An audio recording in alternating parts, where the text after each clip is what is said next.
Hello అందరికీ welcome to మా అత్తయ్య గారి చేతి వంట అండి. ఇది పచ్చి రొయ్యలు మునక్కాడ నూబడి కర్రీ అండి.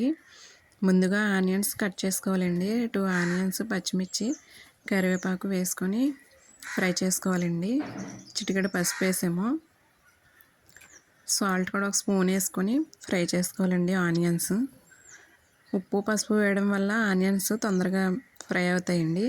అందుకే మేము ఆనియన్స్ ఎప్పుడు ఫ్రై చేసినా ముందు ఉప్పు పసుపు వేసేస్తామండి. తొందరగా ఫ్రై అయిపోతాయి.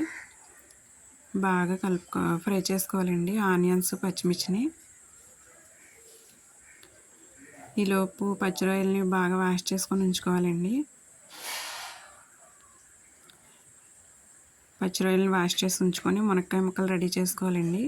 కొంచెం నువ్వు పొడి రెడీ చేసుకోవాలండి. నువ్వుల్ని దోరగా వేయించి కొంచెం మిక్సీ పట్టుకోవాలండి. ఆ టేస్ట్ అయితే బాగుంటుంది. నువ్వుల పొడి అండి. పచ్చి రొయ్యలు వేసుకోవాలండి. మునక్కాయలు వేసేసుకొని ఆనియన్స్ ఫ్రై అయ్యాక పచ్చి రొయ్యలు కూడా వేసేసుకోవాలండి.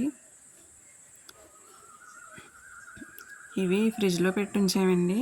వాటర్లో బాగా వాష్ చేసాము, అందుకే అలా గట్టిగా ఉన్నాయండి.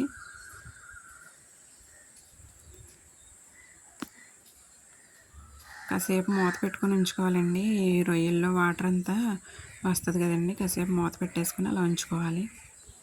ఆనియన్స్ కొంచెం వేగాక అల్లం వెల్లుల్లి పేస్ట్ వేసేసుకోవాలండి.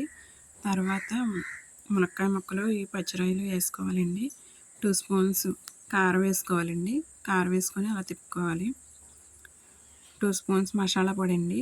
ఇది ఇంట్లోనే చేసుకున్నది మసాలా పొడి అండి. ఇది వేసుకోవాలి.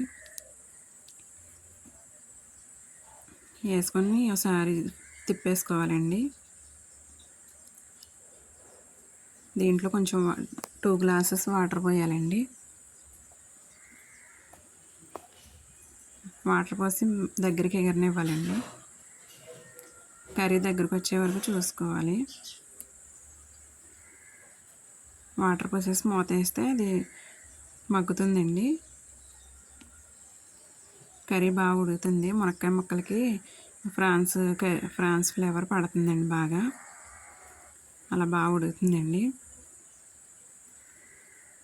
దగ్గర పడ్డాక దీంట్లో నువ్వు కూడా వేసుకోవాలండి. ఒక 2 స్పూన్స్ 3 స్పూన్స్ వరకు వేసుకోవాలండి. టేస్ట్ అయితే చాలా బాగుంటుందండి.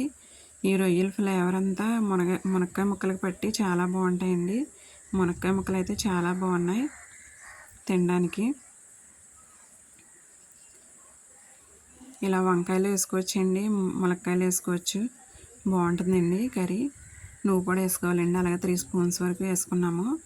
అంతేనండి. ఇలా దగ్గరికి రానిచ్చి కర్రీ దించేసుకోవడమే.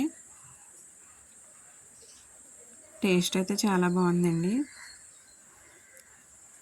మా వీడియో నచ్చినట్లయితే లైక్ చేయండి, షేర్ చేయండి, సబ్స్క్రైబ్ చేసుకోండి ఫ్రెండ్స్. లైక్ చేయడం అయితే మర్చిపోవద్దు. ఈ కర్రీ ఎలా అనిపించిందో మాకు కామెంట్ చేయండి. Thank you friends.